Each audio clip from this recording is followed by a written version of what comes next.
मंगलवार को सरकार और किसान नेताओं की बातचीत बेनतीजा रही। सरकार ने किसानों को समझाने की कोशिश की, लेकिन वे अपनी मांगों पर अड़े रहे। अब सरकार और किसानों के बीच अगली बैठक 3 दिसंबर को होगी।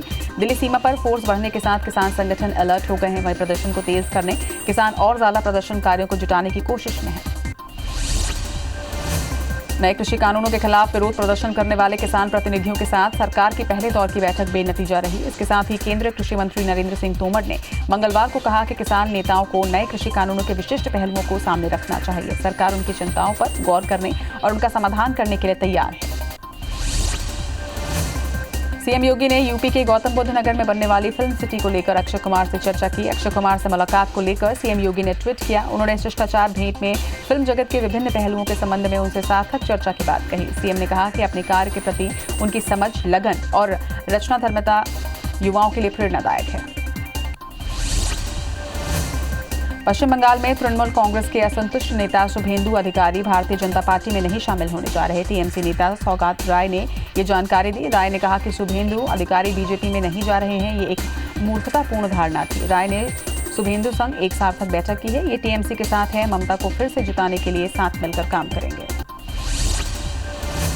देश में चक्रवाती तूफानों का सिलसिला जारी है। निवार के बाद मौसम विभाग ने एक और चक्रवाती तूफान बुरेवी की जानकारी दी है। बंगाल की खाड़ी में उच्च दबाव के कारण 2 दिसंबर की शाम को त्रिकोमाली के निकट श्रीलंका के तट से गुजरने का पूर्वानुमान है। इस दौरान 85 किलोमीटर प्रति घंटा की रफ्तार से हवा के साथ वर्षा की संभावना है। सीएम भूपेश बघेल आज दुर्ग जिले के दौरे पर हैं। उन्होंने जिले के कुटेरा भाटा में आईआईटी भवन का भूमि पूजन किया। वहीं बापूनगर तालाब का लोकार्पण और अंडा चौक मैदान में भी लोकार्पण कार्यक्रम में शामिल होंगे। इसके साथ ही आज जिले वासियों को कई विकास कार्यों की सौगात भी मिलेगी। सीएम रात 9 बजे रायपुर से दिल्ली के लिए रवाना होंगे। कोरोना काल में एक निर्माण में कुछ विलंब हो है, लेकिन 2022 तक के पूरा करना है। और वो आईआईटी का आईआईटी है जिम चुनौती न हो और चुनौती स्वीकार न करे और चुनौती पूरा न करे। छत्तीसगढ़ में धान खरीदी को लेकर कैबिनेट मंत्री कवासी लखमा ने पहले दिन की रिपोर्ट को बेहतर बताया है। धान खरीदी में सभी अधिकारियों को व्यवस्था दुरुस्त करने के विशेष निर्देश दिए हैं। बस्तर क्षेत्र में दूसरे राज्यों का धान खपाए जाने की आशंका को देखते हुए ज्यादा फोकस करने के लिए निर्देश दिए गए। मंत्री प्रद्युमन सिंह तोमर ने सारणी ताप विद्युत केंद्र का निरीक्षण किया और अनियमितताओं की जांच के निर्देश दिए हैं। विद्युत केंद्र में कर्मचारियों को कम दर पर वेतन और आउटसोर्सिंग की शिकायत मिली थी। वहीं ठेकेदार पर भी एफआईआर दर्ज की गई है। मामले में एसपी को आवश्यक कार्रवाई के निर्देश दिए। ऊर्जा मंत्री प्रद्युमन सिंह तोमर अचानक बैतूल के सारणी स्थित पावर हाउस पहुंचे। मंत्री तोमर ने पहले अफसरों की क्लास ली और फिर वे सीधे सतपुड़ा पावर हाउस की 3 और 4 नंबर यूनिट में पहुंच गए। यहां उन्होंने 4 नंबर पावर हाउस और हॉस्पिटल के टॉयलेट में गंदगी को देखा तो तुरंत टॉयलेट क्लीनर को बुलवाकर खुद टॉयलेट की सफाई में जुट गए। ऊर्जा विभाग के विशेष सचिव अंकित आनंद ने छत्तीसगढ़ स्टेट पावर कंपनीज के चेयरमैन का पदभार ग्रहण किया है। पदभार ग्रहण करने के बाद चेयरमैन अंकित आनंद ने मुख्यमंत्री और शासन के प्रति आभार जताया। उन्होंने कहा कि प्रदेश कृषि और उद्योगों का विद्युत से विकास का लक्ष्य हासिल होगा। विद्युत सेवा भवन में नए चेयरमैन अंकित आनंद को कर्मचारियों ने शुभकामनाएं दी। धमतरी के माकरदोना के 30 परिवारों ने वन अधिकार पत्र के दावों को निरस्त करने का आरोप लगाया। ग्रामीणों ने बताया कि उनके द्वारा वन अधिकार समिति के सामने वन अधिकार पत्र के लिए दावा प्रस्तुत किया गया था, जिसे काबिज नहीं होने की बात कहते हुए समिति ने निरस्त कर दिया। इंदौर में एंटी माफिया अभियान के तहत लगातार कार्रवाई जारी है। आज निगम की टीम ने भूमाफिया सुल्तान उर्फ बब्बू के ठिकाने पर कार्रवाई की। खजराना थाना क्षेत्र स्थित 3 मंजिला अवैध निर्माण पर अतिक्रमण की कार्रवाई की गई। बिलासपुर में फर्जी सीबीआई अफसर बनकर लूट करने वाले आरोपी को रतनपुर पुलिस ने गिरफ्तार कर लिया है। बीते सोमवार को आरोपी ने ग्रामीण को लूट का शिकार बनाया था। वहीं मामले में पुलिस ने आरोपी को गिरफ्तार कर 2 नग मोबाइल और 500 कैश भी जब्त किए। बिलाईगढ़ में अपहरण के बाद फिरौती मांगते 3 आरोपियों को दासपुर पश्चिम बंगाल से गिरफ्तार किया गया है। उनके पास से फिरौती के 35,000 लैपटॉप और 2 मोबाइल भी जब्त किए गए। 10 लाख के निवेश का झांसा देकर शिवनारायण राकेश को मेदिनीपुर में बंधक बना लिया गया था, लेकिन पुलिस ने तत्परता दिखाते हुए पीड़ित को सकुशल छुड़ा लिया। स्टेट बैंक ऑफ इंडिया के एटीएम मशीनों से 1.25 करोड़ निकालने के मामले में बस्तर पुलिस को सफलता हाथ लगी है। पुलिस ने 2 आरोपी को दिल्ली एयरपोर्ट से गिरफ्तार किया है। एसबीआई के एटीएम मशीनों से ठगी कर राशि निकाल ली गई थी। बैंक अफसरों के एटीएम का हिसाब मिलाने पर गड़बड़ी सामने आई। पुलिस को आरोपियों के पास से 47 अन्य बैंक खातों का भी अब रिकॉर्ड मिला है। डोंगरगढ़ में हुए मानव तस्करी मामले में पुलिस ने एक और गिरफ्तारी की है। पुलिस की टीम ने राजस्थान से आरोपी युवक सुरेश को गिरफ्तार किया है। बताया जा रहा है कि आरोपी सुरेश पीड़ित महिला से शादी उसने की थी। वहीं इस मामले में अब तक 5 लोगों की गिरफ्तारी हो चुकी है। बलरामपुर जिले के रोजगार सहायक संघ ने 3 सूत्रीय मांगों को लेकर सरकार के खिलाफ मोर्चा खोल दिया है। अपनी मांग को लेकर जमकर उन्होंने प्रदर्शन भी किया और सीएम भूपेश के नाम एसडीएम को ज्ञापन सौंपा और शासन से विनम्रतापूर्वक विचार करते हुए मांगों को पूरा करने का आग्रह किया है। कोंडागांव में शादी समारोह से लौट रही कार खड़ी ट्रक से टकरा गई। हादसे में एक ही परिवार के 4 लोगों की मौके पर ही मौत हो गई। मृतक परिवार बीजापुर जिले का रहने वाला है। हादसा NH30 सिटी कोतवाली जोबा के पास हुआ। पुलिस देर रात शव को वाहन से बाहर निकाला गया। कोरबा के कटघोरा बस स्टैंड में एक तेज रफ्तार बस ने सामने से आ रहे बाइक सवार 3 लोगों को जोरदार टक्कर मार दी। हादसे में एक की मौत हो गई है, वहीं 2 लोग घायल हुए हैं। इनमें एक की हालत गंभीर बनी हुई है। वहीं तीनों पास के ही मेन गली में रहने वाले बताए जा रहे हैं। आरोपी बस चालक को पुलिस ने गिरफ्तार कर लिया है।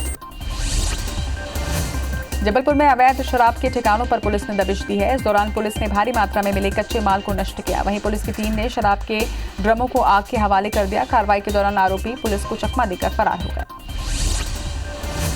जांजगीर चांपा जिले के पोड़ी दलहा गांव में फसल काटते समय किसानों को खेत में मगरमच्छ दिखाई दिया। जहां सूचना पर वन विभाग की टीम मौके पर पहुंची और मगरमच्छ को पकड़कर क्रोकोडाइल पार्क में रखा गया है।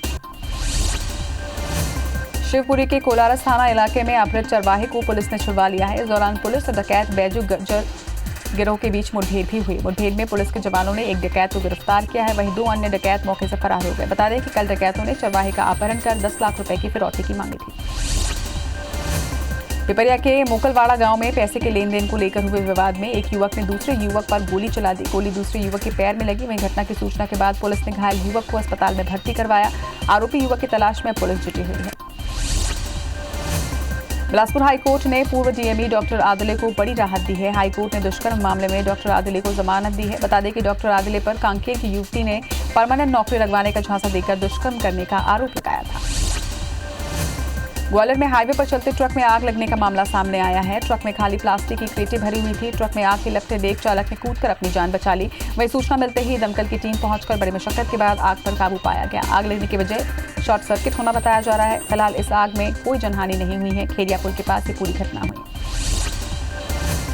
इंदौर के देवी अहिल्या विश्वविद्यालय के खंडवा रोड स्थित तक्षशिला कैंपस के स्कूल ऑफ इकोनॉमिक्स विभाग में बुधवार को अचानक आग लग गई। आग लगने का कारण शॉर्ट सर्किट बताया जा रहा है। हालांकि दमकल टीम के आने से पहले प्रोफेसर्स ने मिलकर आग पर काबू पा लिया।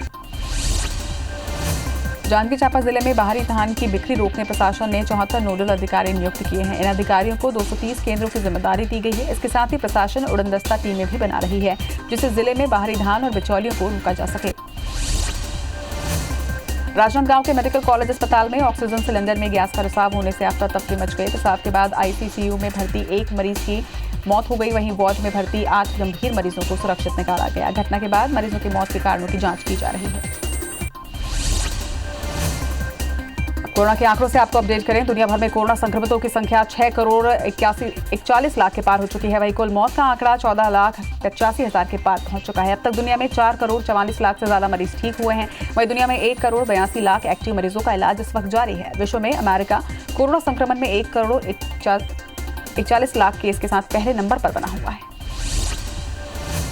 देश में कोरोना संक्रमितों की संख्या 95 लाख के करीब पहुंच गई है। वहीं देश में एक दिन में 43 हजार मरीज के ठीक होने से अब 89 लाख 31 हजार मरीज ठीक भी हुए हैं। कोरोना से अब तक 1 लाख 38 हजार से ज्यादा लोगों की मौत हो चुकी है। वहीं एक्टिव केस में कमी के साथ 4 लाख 27 हजार मामले रिकॉर्ड हुए हैं। हालांकि पिछले 24 घंटे में 36 हजार से ज्यादा नए मरीज सामने आए हैं। मध्य प्रदेश में कोरोना के 1357 नए केस में संक्रमितों का आंकड़ा अब यहां 2 लाख 60 हजार के पार पहुंच चुका है। वहीं प्रदेश में 10 मौत से मौत का कुल आंकड़ा 3270 पर पहुंच चुका है। वहीं 1683 मरीजों के डिस्चार्ज होने से कुल आंकड़ा 1,89,780 पर पहुंच चुका है। अभी 14,435 एक्टिव मरीजों का इलाज प्रदेश में जारी है। वहीं इंदौर में कुल आंकड़े 42,000 को पार कर चुके हैं। इंदौर में 595 नए कोरोना मरीज मिलने से अब तक 43,286 मरीज कोरोना संक्रमित हो चुके हैं। वहीं बीते 24 घंटे में 4 मौत से मौत का कुल आंकड़ा 767 पर पहुंच गया है। 628 मरीज स्वस्थ होने से कुल 37,963 मरीज अब तक स्वस्थ हो चुके हैं। वहीं जिले में 4,556 एक्टिव मरीजों का इलाज जारी है।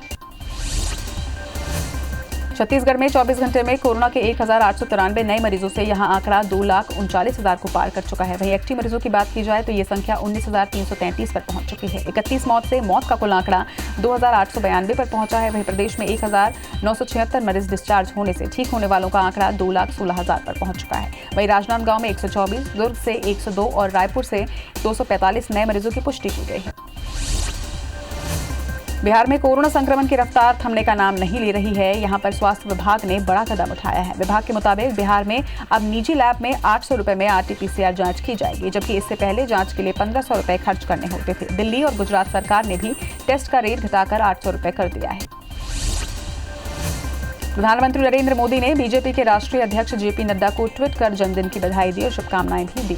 पीएम मोदी ने ट्वीट में लिखा कि जेपी नड्डा जी के कुशल और प्रेरक नेतृत्व में पार्टी निरंतर नई ऊंचाइयों को छू रही है। मेरी कामना है कि वे सदा स्वस्थ रहें और दीर्घायु हों। छत्तीसगढ़ के पूर्व सीएम रमन सिंह ने भी बीजेपी राष्ट्रीय अध्यक्ष के जन्मदिवस पर ट्वीट कर उन्हें शुभकामनाएं दी हैं। रमन सिंह ने कहा कि आपके मजबूत नेतृत्व में पार्टी नित नए आयाम स्थापित कर रही है। आप करोड़ों कार्यकर्ताओं की ऊर्जा के स्रोत हैं। ईश्वर से आपके उत्तम स्वास्थ्य एवं सुदृढ़ जीवन की कामना है।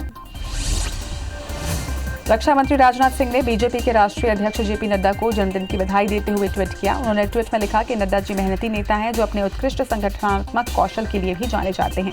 देश के हर हिस्से में पार्टी को मजबूत करने के प्रति उनका जुनून वास्तव में प्रेरणादायक है।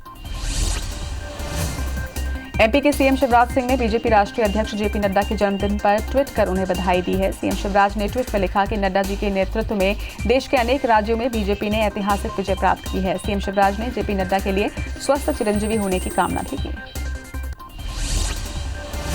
इधर ग्वालियर के खुरेरी ब्रिज के हाईवे में चलती ट्रक में आग लग गई। बताया जा रहा है कि ट्रक डबरा से मुरैना की ओर जा रही थी और इसी दौरान खुरेरी ब्रिज में ट्रक पर अचानक आग लग गई। सूचना पर फायर ब्रिगेड की 3 गाड़ियों ने आग पर काबू पा लिया। वहीं शॉर्ट सर्किट से आग लगने की आशंका जताई जा रही है। मुरैना के कैलारस तहसील के चमरगामा में एक दंपत्ति ने हर सुख दुख में साथ देने और सातों वचन निभाने का वादा किया था और इस वादे को 67 साल तक निभाया और अंत में इस दुनिया से एक साथ विदा हो गए। बुजुर्ग दंपत्ति ने एक साथ दम तोड़ा। ग्रामीणों ने भी सम्मान देते हुए एक ही चिता पर लटाकर दोनों का हाथ थमाकर अंतिम संस्कार किया। रायगढ़ में स्वच्छता को बढ़ावा देने के लिए नगर निगम अनूठी पहल शुरू करने जा रहा है। इसके तहत शहर में स्वच्छता की स्पर्धाएं होंगी। स्वच्छ वार्ड, स्वच्छ मोहल्ला और स्वच्छ बाजार के साथ साथ स्वच्छ स्कूल, होटल और व्यावसायिक प्रतिष्ठान भी पुरस्कृत किए जाएंगे। जनवरी में निगम इसके परिणाम घोषित करेगा।